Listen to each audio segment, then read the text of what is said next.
нашу машину, я знала, что она найдет. Как это одеяло лежат, я не знаю.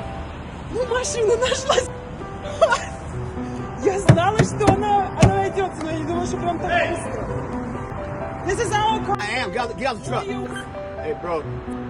The tow guy and I had quite an emotional exchange, and next day I got my car back for $300.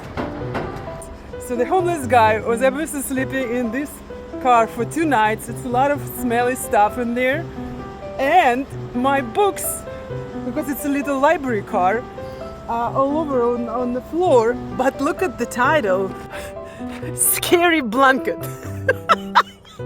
And the guy forgot his ID. I released my book from my stolen car. Hope is on the way again. Just need to fix this car, clean it. The driver window was broken. Breaking news, huh? Yeah.